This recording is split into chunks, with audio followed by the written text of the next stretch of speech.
আসসালামু আলাইকুম এভরিওয়ান, কেমন আছেন সবাই? আশা করি আল্লাহ তাআলার অশেষ রহমতে সবাই খুব ভালো আছেন। আলহামদুলিল্লাহ, আমিও ভালো আছি। স্বরাজ কিচেনে সবাইকে আরও একবার ওয়েলকাম করছি নতুন একটি রেসিপি দেখার জন্য। আজকে আপনাদের সাথে শেয়ার করব অর্ডারের জন্য আমি কিভাবে চিকেন নাগেটসগুলো রেডি করে ফ্রোজেন করে ডেলিভারি করি, একেবারে দাম সহ A to Z আপনাদের সাথে শেয়ার করব। আশা করি ভিডিওটি আপনাদের কাছে ভালো লাগবে। তো প্রথমেই এখানে আমি 600 গ্রাম মুরগির বুকের মাংস এরকম ছোট ছোট টুকরো করে কেটে নিয়েছি।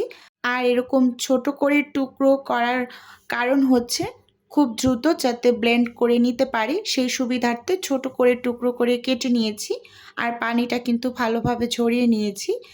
আর এখানে আমি 4 পিস পাউরুটি নিয়েছি। আমি 1 কেজি পরিমাণ নাগেটস তৈরি করব। আমার অর্ডারে 1 কেজি পরিমাণ নাগেটস ডেলিভারি দেওয়ার জন্য সব কিছু সেই মেজারমেন্টে নিয়ে নিচ্ছি। তো 600 গ্রাম মুরগির বুকের মাংসের সাথে এখানে আমি 4 পিস পাউরুটি দিয়ে দিচ্ছি। আর আমি কিন্তু পাউরুটির পাশটা মানে সাইডটা কেটে বাদ দিয়ে নিইনি, একদম সরাসরি ছোট ছোট টুকরো করে কেটে নিচ্ছি। কারণ আমি যেহেতু ব্লেন্ড করে নেব প্রথমে, তো যাতে ভালোভাবে ব্লেন্ড করে নিতে পারি সেজন্য এরকম টুকরো করে কেটে এবার এই যে একটা ব্লেন্ডারে জারের ভিতরে আমি নিয়ে নিচ্ছি। আমি একটু প্রথমে মানে সুবিধার্থে পাউরুটিগুলোকে একটু ব্লেন্ড করে নিয়েছি। এই যে দেখুন, একসাথে সব ব্লেন্ড করতে গেলে মানে ব্লেন্ডারের উপর অনেক বেশি চাপ পড়ে, ব্লেন্ডারটা নষ্ট হয়ে যায়। তো সেজন্য আমি একটা আলাদা বাটিতে ঢেলে নিলাম পাউরুটিগুলোকে গুঁড়ো করে।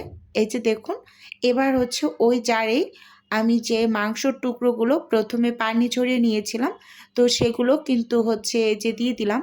আর মাংসগুলোকে আমি একসাথেই ব্লেন্ড করে নেব, যেহেতু ব্লেন্ডারের জারটা একটু বড়, একসাথেই করে নেওয়া যাবে। তো এবার হচ্ছে আমি এই মাংসগুলোকে একটু ব্লেন্ড করে নিচ্ছি। আর ব্লেন্ডটা একটু সময় নিয়ে নিয়ে করব, না হয় আবার ব্লেন্ডার কিন্তু নষ্ট হয়ে যায়। আমি এর আগে একটা ব্লেন্ডার নষ্ট করেছিলাম এরকম মাংস কিমা করতে গিয়ে। দেখুন খুব সুন্দরভাবে কিন্তু এই যে মাংসের কিমাগুলোকে আমি করে নিয়েছি। দেখতেই পাচ্ছেন একেবারে মিহি কিমা হয়েছে, দেখেই বুঝতে পারছেন এরকমভাবে নাগেটসের মাংসটা করে নিতে হয়, মানে কিমাটা। তো এবার হচ্ছে যেই পাউরুটির গুঁড়ো করে রেখেছিলাম তো তার ভিতরে কিন্তু আমি এই যে মাংসগুলোকে নিয়ে নিলাম, মানে কিমাটা নিয়ে নিয়েছি খুব সুন্দরভাবে। এই যে দেখুন, এরপর আমি এর মাঝে বাদবাকি উপকরণগুলোকে অ্যাড করব। অনেকে একসাথে ব্লেন্ডারের ভিতরে সব উপকরণগুলো দিয়ে তারপর ব্লেন্ড করে নেয়। তো ওই যে আমি বললাম না, ব্লেন্ডারের উপরে অনেক বেশি চাপ পড়ে, তো এজন্য আমি এগুলো হচ্ছে আলাদা আলাদা দিয়ে নিচ্ছি। আপনারা চাইলে শক্তপোক্ত ব্লেন্ডার হলে একসাথে সব কিছু দিয়ে নেবেন। তো প্রথমে এখানে আমি সাদা গোলমরিচ গুঁড়ো দিয়েছি হাফ চা চামচের থেকে কম পরিমাণ। আর সেই সাথে এখানে 2 টেবিল চামচ দিয়েছি কর্নফ্লাওয়ার, হাফ টেবিল চামচ দিলাম এখানে রসুন বাটা, আর সেই সাথে হাফ টেবিল চামচ দিয়ে দিচ্ছি আদা বাটা। আদা এবং রসুনটা এখানে আমি হাফ টেবিল চামচ পরিমাণ ব্যবহার করেছি। তো এখন অ্যাড করে দিচ্ছি এখানে আমি লাল মরিচের গুঁড়ো 1 চা চামচ। এই লাল মরিচটা একটু ঝাল কম, তাই আমি উঁচু উঁচু করে 1 চা চামচেই দিয়ে দিলাম। এবং সেই সাথে এখানে অ্যাড করব 1 টেবিল চামচ চিনি। আর চিনিটা কিন্তু অবশ্যই ব্যবহার করবেন, এতে করে সব কিছুর মানে ব্যালেন্স ঠিক থাকবে।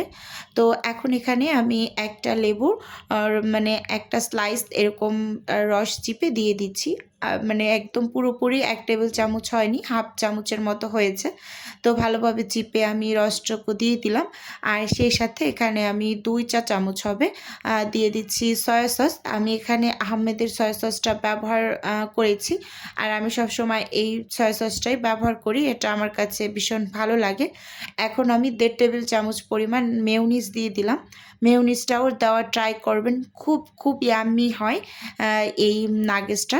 এখানে এখানে আমি দিয়ে দিলাম উঁচু উঁচু করে 1 টেবিল চামচ হচ্ছে টমেটো কেচাপ, আর দিয়ে দিচ্ছি এখানে ভিনেগার। যেহেতু এটা সংরক্ষণ করব, যে আপুর অর্ডার আছে, তো আপুর মেয়ের জন্য টিফিনে দিয়ে দেয় সব সময়। তো উনি 1 কেজি পরিমাণ করেই আমার থেকে নেয়, অন্য অন্য আইটেমের সাথে নেয়।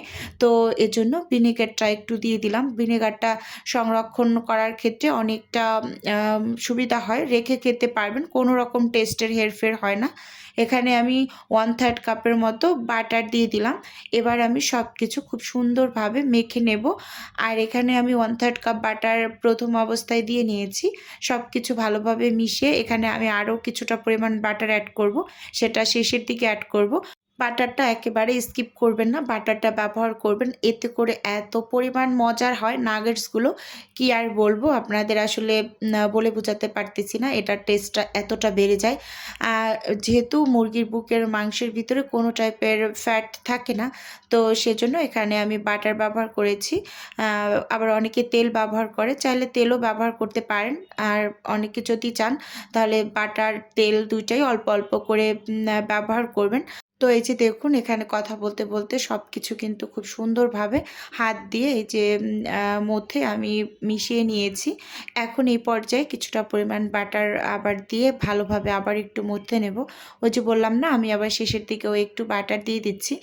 আপু ওনার বাচ্চার জন্য নেয় আমার থেকে সব সময়। তো আমি চাই যাতে টেস্টটা সবসময় একই রকম থাকে, যেহেতু বেবি খায়। আমি কিন্তু এর জন্য কাঁচা ঝালও ব্যবহার করি না বেবির জন্য।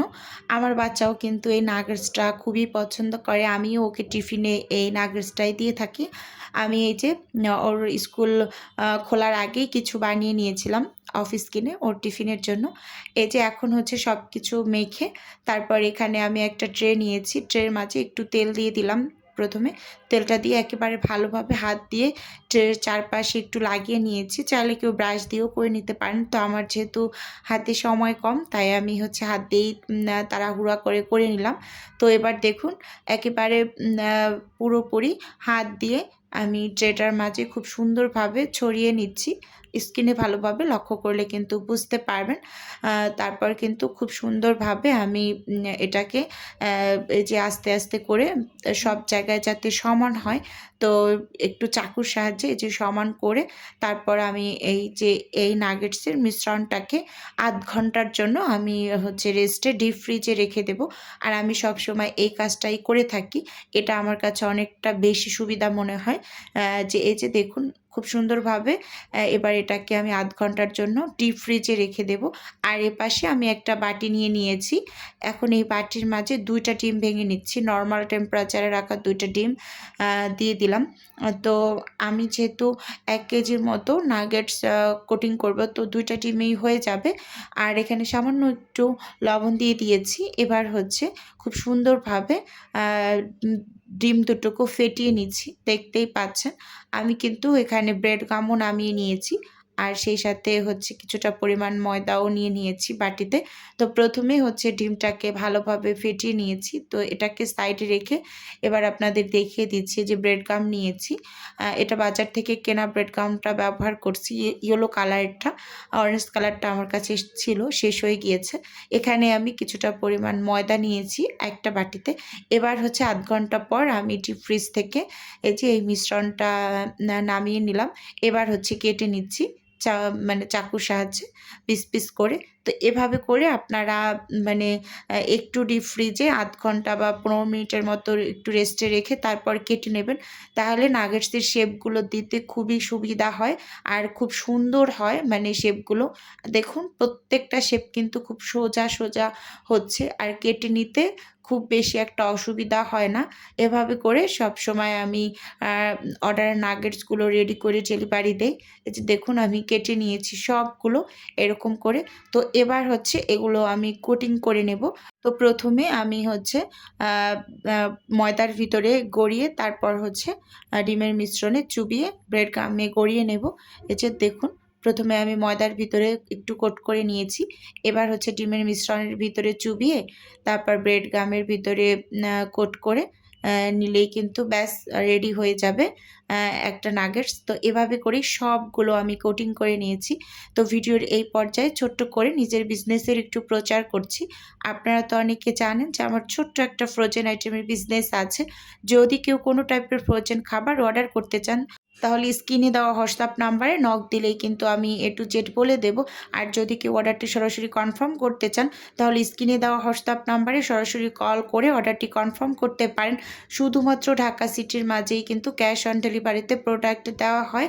তো এই যে কথা বলতে বলতে এখানে কিন্তু আমি সবগুলো নাগেটস দিয়েই কোটিং করে নিয়েছি।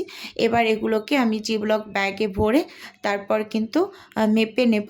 আপুর 1 কেজি পরিমাণ অর্ডারে আছে। আর বাদবাকি যে কয়েক পিস ছিল সেগুলো আমি বাচ্চাদের জন্য ভেজে দেব নাস্তাতে। তো আপনাদের কাছে আমার আজকের এই ভিডিওটা কেমন লেগেছে চাইলে অবশ্যই কমেন্টস করে জানাতে পারেন। আর অনেকের একটা কমন কোশ্চেন ছিল যে আপু আপনি নাগেটসগুলো কিভাবে সেল করেন? আমি কেজিতেও সেল করি, পিসেও সেল করি। তো 1 কেজি নাগেটস 800 টাকা সেল করি। আর হচ্ছে 10 পিস নাগেটস 300 টাকায় সেল করি। যদি পিস হিসেবে কেউ নিতে চান তাহলে সেই পিসটা কিন্তু একটু বড় সাইজ করে আমি কেটে নেই। আর যদি কেউ 1 কেজি এভাবে কেজিতে নিতে চান তাহলে রেগুলার কাট করে কিন্তু দেওয়া হয়। এখানে এই যে আমি মেপে নিয়েছিলাম। আর বাকি 5 পিস অবশিষ্ট ছিল। তো এগুলো আমি হচ্ছে আমার বাচ্চাদের সন্ধ্যার নাস্তাতে ভেজে দিয়েছি। এই যে দেখুন কিভাবে ভেজে নিচ্ছি। তেলটাকে মোটামুটি পর্যায়ে একটু গরম করে মিডিয়াম আঁচে উল্টে পাল্টে সুন্দর একটা কালার করে তারপর কিন্তু নাগেটসগুলো আমি ভেজে নিচ্ছি। আর এই নাগেটসগুলো খেতে যে কী পরিমাণ মজার হয়, একবার কেউ তৈরি না করে খেলে বিশ্বাস করতে পারবেন না। আপনারা আমার এই রেসিপিতে একবার হলেও ট্রাই করে দেখবেন। এভাবে করে বানিয়ে আপনারা কিন্তু ছোটোখাটো বিজনেসও করতে পারেন। তো দেখুন বন্ধুরা নাগেটসগুলো ভেজে নেওয়ার পর কতটা পরিমাণ ইয়াম্মি লাগছে দেখতে। তো আজকে তাহলে এখান থেকেই বিদায় নিচ্ছি। দেখা হবে নতুন কোনো রেসিপিতে বা নতুন কোনো ভিডিওতে। আল্লাহ হাফেজ।